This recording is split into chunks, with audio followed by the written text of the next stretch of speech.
Good morning, everyone. I'm the current MIS fellow, MIS and Bariatric Fellow at Western University. I want to thank my team as well as SAGES for the opportunity to present our experience with intracorporeal and extracorporeal anastomoses in laparoscopic right colon resections. We have nothing to disclose.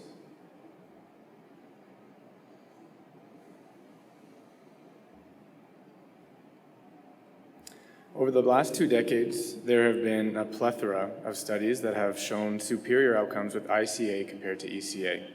However, despite these studies, ECA remains the most commonly used technique worldwide.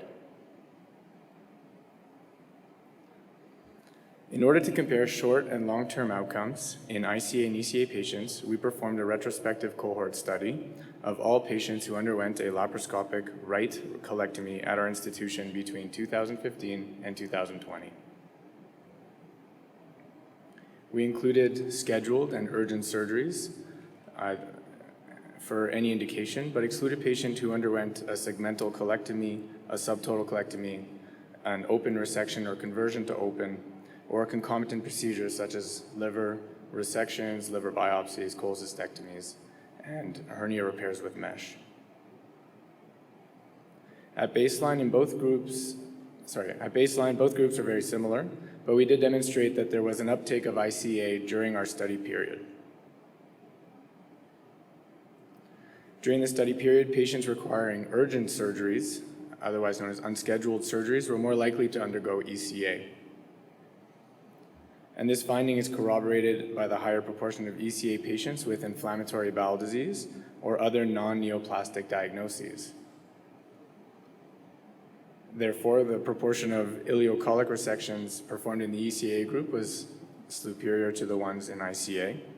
And this was an expected finding, therefore we planned for a subgroup analyses excluding patients who had non-neoplastic diagnoses such as inflammatory bowel disease, as well as unscheduled surgeries, as in patients admitted through the emergency department.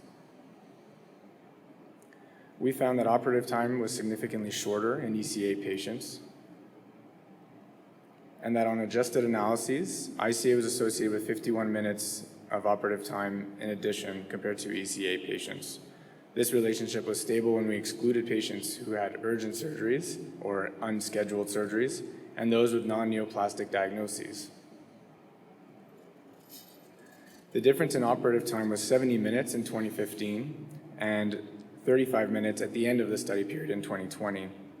Operative time was significantly correlated to the year of surgery in the ICA group, and this trend likely demonstrated a short learning curve during uptake of ICA in this study period. Despite excellent results in both groups, ICA patients were discharged 1 calendar day prior to ECA patients. These results were stable when we excluded patients who underwent urgent surgeries and those with non-neoplastic diagnoses. On adjusted analysis, ICA was associated with a 13% decrease in length of stay, and this was statistically significant. Although the rates of wound infections, anastomotic leaks, and reinterventions was lower in the ICA group, this difference was not statistically significant. Similarly, the rates of emergency department visits, readmissions, and mortality at 90 days was similar between both groups. Pardon me.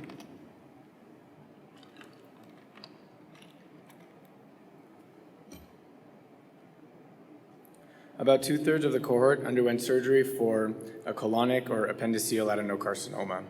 And in these patients, the proportion of adequate lymph node sampling, the number of median nodes sampled, as well as adjuvant chemotherapy was similar. At 2 years of follow-up, a significantly lower proportion of ICA patients developed a hernia at their extraction incision. And once again, ICA was associated with an 80% decrease in the risk of developing an extraction incision hernia. In summary, laparoscopic right colon resection with intracorporeal anastomosis was associated with a shorter hospital length of stay, a reduction in incisional hernias, without compromising on patient safety or oncologic principles. The only drawback demonstrated in this study for ICA was the increased operative time, which decreased throughout the study period. Given its decreased postoperative incisional hernia rate, and length of stay, it stands to reason that ICA can decrease healthcare costs and improve patient quality of life. This study also suggests that the additional operative time decreases with experience and is offset by the benefits provided by ICA. Thank you.